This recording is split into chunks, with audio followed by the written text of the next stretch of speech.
Okay, so we're going to do the World Traveler Project. And what you do for this project is um, I'm going to take a picture he took. So I'm choosing this Lego person. We're going to put it in a famous location. This can be a stock image you pull off of the internet. That's fine with me. I do not care. So these are the two images I'm using, this one and this one. And basically what I'm going to do to start is to cut this out. Now there's a number of ways to cut it out. The old school way is to use one of these lassos. Like we got the polygonal lasso, you can go like that and get around an object and cut it out.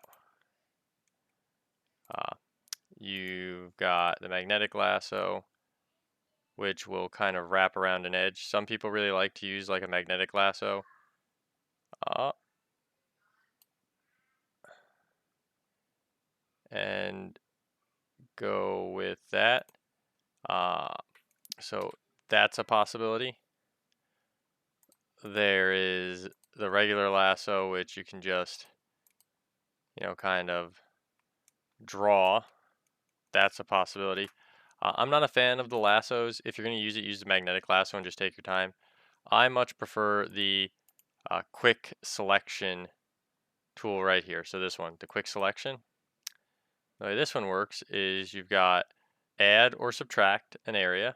What I'm going to do is I'm going to add an area by clicking on it. And this gives me my selections. Now, I get all the stuff I want. And then if I have to remove stuff, oh dear, way too much. So right now I'm on plus. If I want to remove stuff, I click on what I want to remove. Like I want to remove this area. I want to remove that area. So I don't want any of that in my selection. And this is pretty good. The little spots I'll get later. Maybe I want to come in here and just grab that. And I'm going to add that blue leg back right there and there. It's okay if you get a little too much. It's not okay if you're missing stuff. So I make sure I get everything.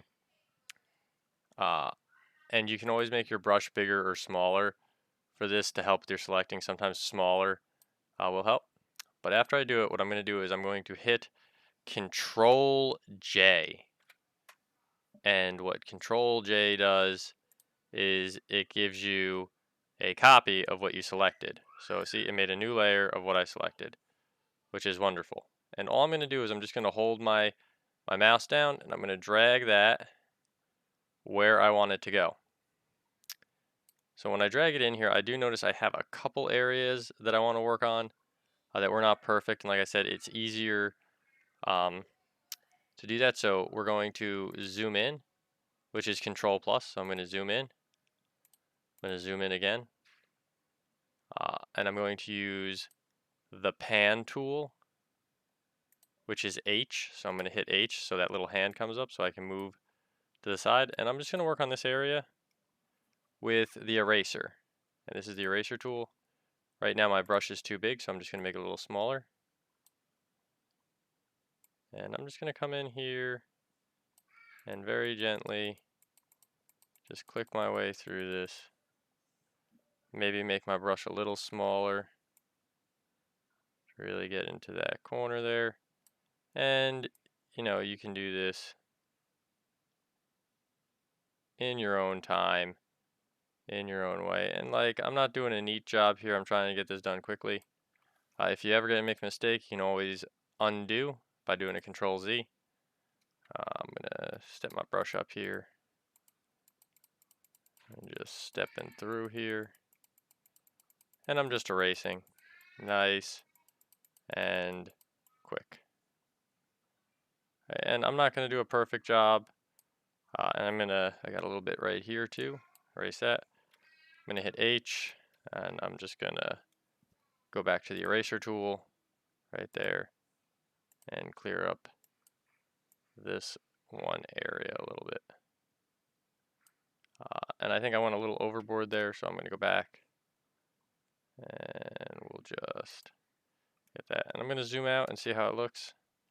I think that looks okay. I'm not going to worry about this area on the bottom because I'm going to put it behind something. I'm going to transform this with a free transform, Alt Control T. So I'm just going to transform it. If you hold shift, it does it proportionally.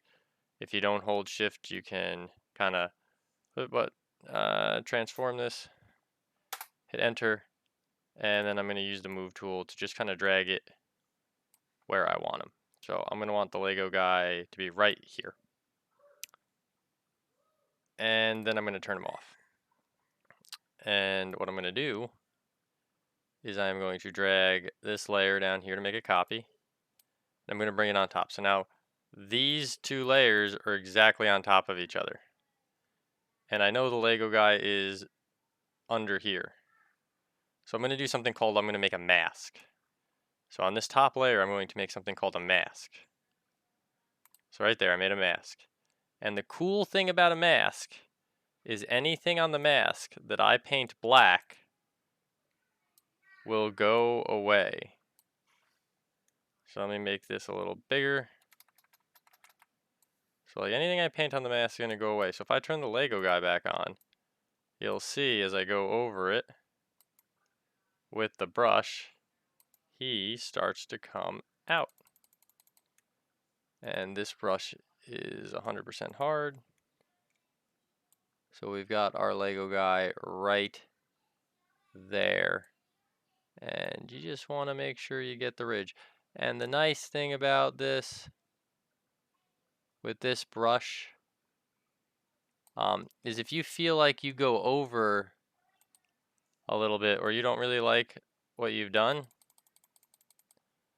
oh, whoops,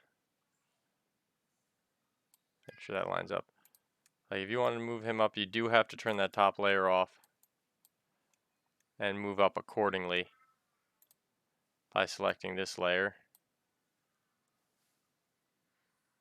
And it appears in this software that these layers are actually connected, which is very interesting because it is not like that in Photoshop. So it appears that there is a connection between the above and below layer, but it looks like we can just shift it back. So once you get your person cut out, that's good. The other nice thing about a mask is if you paint it white, it takes stuff away. So, you know, if I paint something white, oh, I'm still on black, so sorry. If I paint it white on the mask, it's still painting black for some reason. I want it to be white. There we go. There we go. If I paint it white, it'll make it go away. So if you do an oopsie and you paint it white, it goes away. And then if you need to fix it, you can paint it black. But it doesn't get rid of any of your information. Like everything stays the same because you're using the mask. Like if I turn this off, I at no point damage my image. If I disable the mask, you can see nothing is damaged. So it's a very nice feature using a mask because there's no loss when you do it. What I'm going to do now is I'm just going to work on the tone here. So if I go and turn this off, you can work on the image tone with any of these adjustment tools. Like you can do auto color, which that doesn't look good at all. Or you can go into like adjustments and do color balance and try to see like maybe if I boost the red, it makes it a little more or drop. So you can play with that. But what I like to do to kind of get a feel for the tones is I like to drop a layer like this. And I'm going to take this layer and what I'm going to do is I'm going to throw a Gaussian blur on it. So I'm going to go to filters and I'm going to go to blur. I'm going to go to Gaussian blur.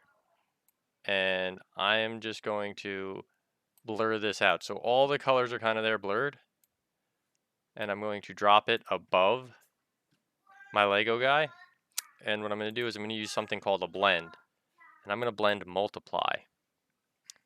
And what that blend multiply does is it is going to give me an excellent idea of what I want here. Now, one thing I do have to do with this blend multiply is I have to have it so it's only going over my Lego guy. So to do that, I'm going to click Control on my Lego guy, see how it selects him. And now in this layer, I'm going to do a Control J, and now I can delete that layer. So now you see it's only over the Lego guy there, and I can tell on my mask I just need to make a little more of it fully colored black to even it out. So now with this, I've got kind of the tones of the scene, and then I can just reduce the opacity until it's the color I want it to be. So like that's the color we started with, and then I think this kind of matches the colors of the scene really well. So that's just one way to do it. So this is all you would have to do for the World Traveler project. I think we might do two because it's good practice, but that is the World Travelers project. So hopefully that is helpful.